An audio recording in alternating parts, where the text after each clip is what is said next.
สบายดีพี่น้องวันนี้ก็พาพี่น้องมาเบิ่งวิธีหยิบบายสีหยิบบายสีหยิบผ้าขวัญอันนี้หยิบแขนมันตินี่บายสีหน่วยน้อยชั้นเดียวพี่น้องนี่นี่มีแขนมันแล้วดูขวัญน้อยพุ่นลูกค้ามาสั่งมีสีแขนบ่ทั้งหมด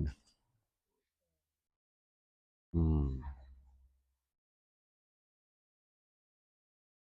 บ่ได้เฮ็ดง่ายๆเด้พี่น้องเอ้ยเห็นบ่ขั้นตอนมันหลายอืมคันบ่เชี่ยวชาญเฮ็ดบ่เป็นแน่ต้องเชี่ยวชาญ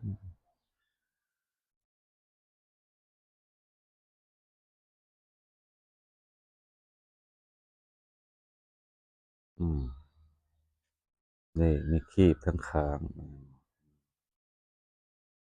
คีบข้างคีบสองข้างไม่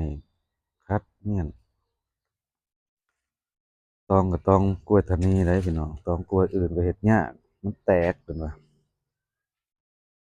อืม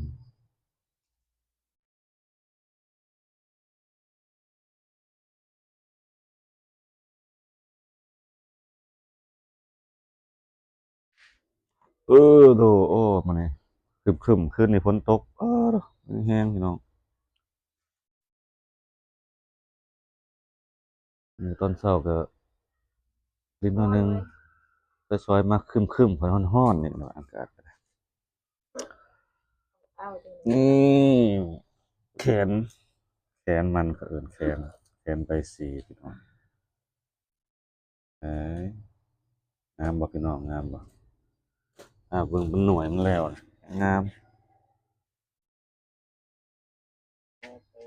อีจักดิ้ว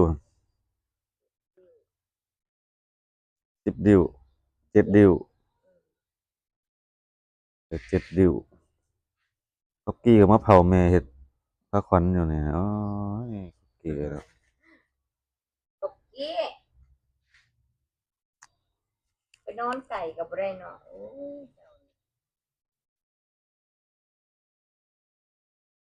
อืมแม่มาเฮ็ดมันก็นอนเผาอะเป็นบ่มาเฟืออืมเฟือนิบอันนี้แล้วก็มันนิบหน่วยมันพี่น้องนิบหน่วยมันประกอบใส่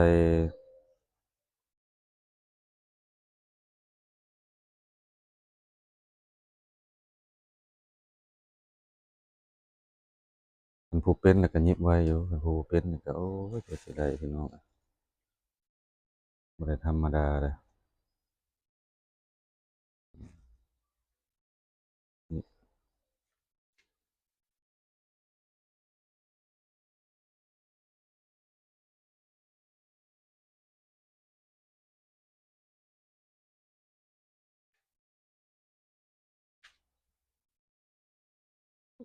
อืมมือฝีมือเลยงานสืบสานวัฒนธรรมประเพณี ผู้ใดสนใจสั่งได้เด้อพี่น้องเด้องานดองงานสู่ขวัญรับหมดมักจักสั้นมักใหญ่มักน้อยเฮ็ดได้หมดเพิ่นว่าแม่ค้าราคาจังว่ากันตืม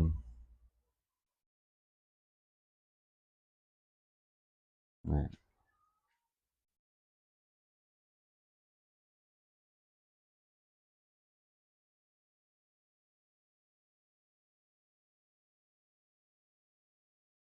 นี่อีกดิ้วหนึ่งเจ็ดอะไรเสร็จแล้วนี่7ดิ้วเยี่ยน7 9 11นี่แล้วก็ห่อเขียนเมียน